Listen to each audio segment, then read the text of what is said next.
Okay, here it is, the new creature for the animation, just here in Substance texturing.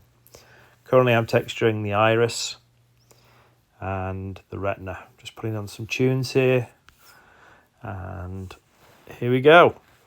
So zooming in, as you can see, I've already done this side.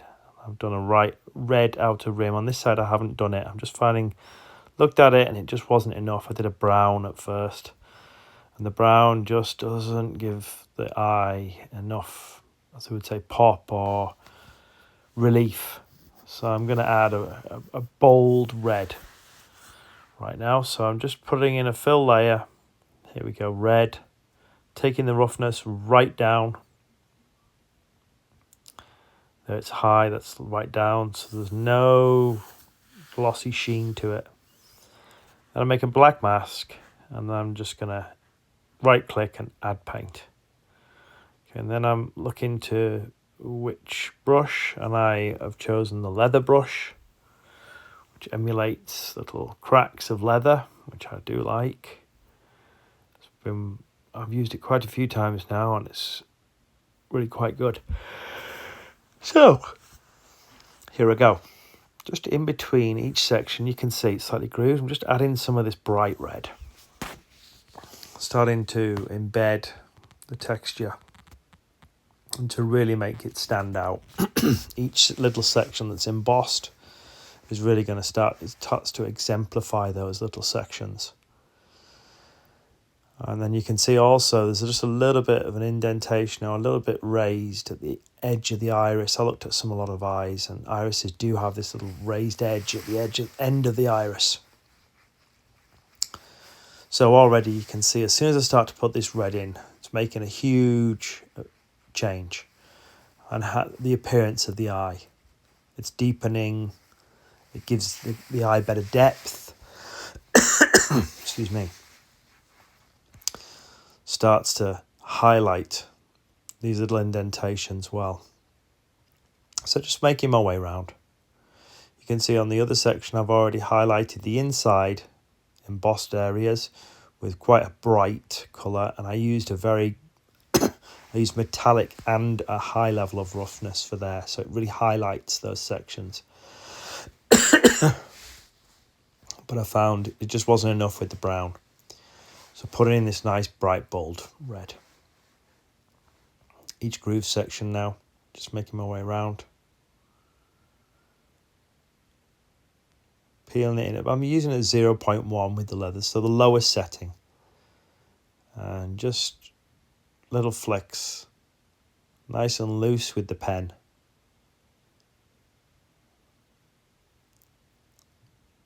When I first started using a tablet, I was a bit concerned it wouldn't have the freedom that a pencil had, but I was wrong and mistaken. With a good pen, it's quite incredible. You can really still loosely move and flow. So here we are. As you can see, just it is adding nice amounts of depth to the layers.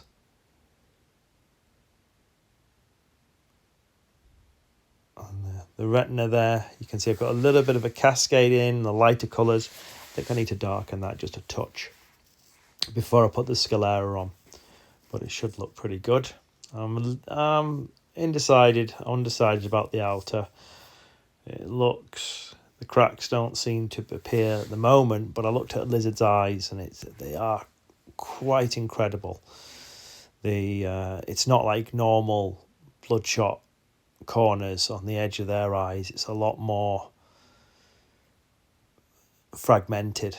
This is why I've chosen the leather on the outer parts. I'm going to add to it and develop it more, but right now I'm working on the retina. I'm just brightening things up here, and it's starting to give it depth, which darker to lighter.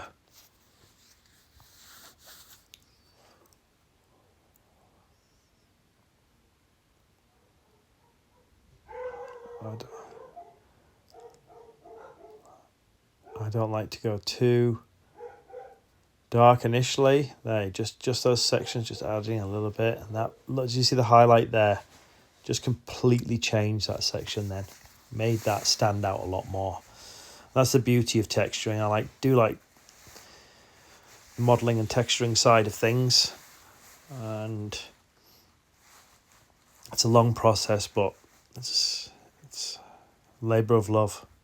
I don't think I would like to purchase models. I think I'd always like to create my own for my stories, and this is the third main character adding to this, and liking every moment.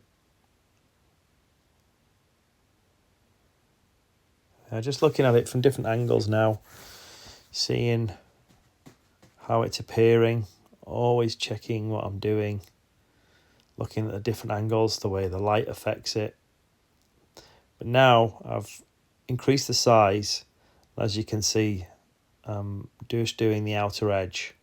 The outer edge on the retina does have a defined, the outer edge on an iris does have a defined section. And I've looked at a lot of different creatures, and this just helps with giving the eye a little bit of quality. I always think about that as looking at good eyes, and the classic from the Lord of the Rings, the eyes of Sauron, and that big flame. So I want a fire eye that's formidable. So this is quite a large creature. I don't want it to be too formidable, but I want the eyes to give a good impression. So here, just again, but you can see how that has given it depth. It doesn't look as drab now. It's got some real fire to it, is it? It's going to be alive. So hopefully soon I can you can see here, zoom in a little bit out, and then just how does it look? Take a look at the overall effect. Yeah, it's coming on. It's coming on nicely.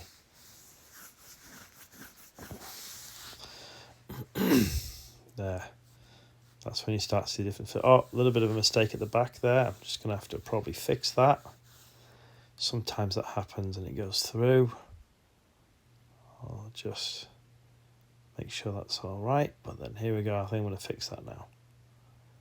So just press the X and it just clears the paint that I put on. You can see I changed it there in the right hand corner.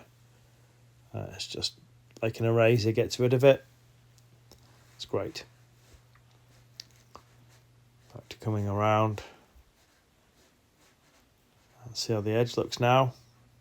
And just see both eyes. Still lots more to do, but it's starting to take shape. Did that today. I'm quite pleased with what's been done.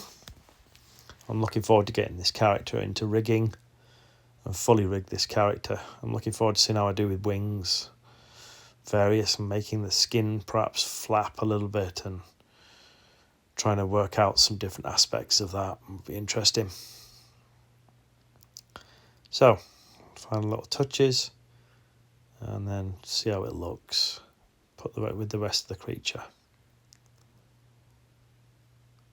I think I might need to add some more purple, the edge of the retina, but I just wanted to have a little bit of a fall off into the retina. So here now, I'm going to show you the face of the creature. Yep, nice and bright. Those eyes popping well. Pretty bold eyes there. I haven't got the teeth, unfortunately. I've done that on another file. I'm going to put those through and put those into Blender in a different format. I just did the eyes and the main body of the character. I've got the wings there. I'm not showing it here. I'm just focused on the eye. So I'll probably just zoom in here soon and I'll just look at how it's appearing for a close-up if I did camera work. So sometimes, because I'm trying to render on the same at the same time, it's taking a little bit slow. So just bear with me. There. Looking good that side. See.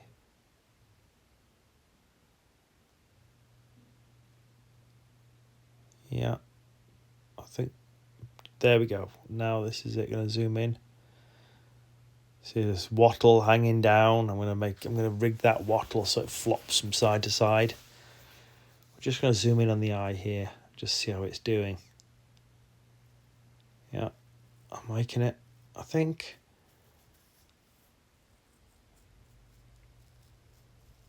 Yeah, that's working. That's working pretty well. Good. Okay. So now, next task is to just keep those highlights happening. Really bring it to life in those next moments.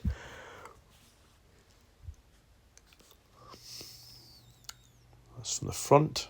I might need to make it a little bit, some greater highlights or some darker sections, just to highlight. Maybe I might add a little band or put a bit more green in there or something, just to bring it out. Well, I think that's just about it. Thanks for watching, and I hope you like the new creature in the next animation. Thanks.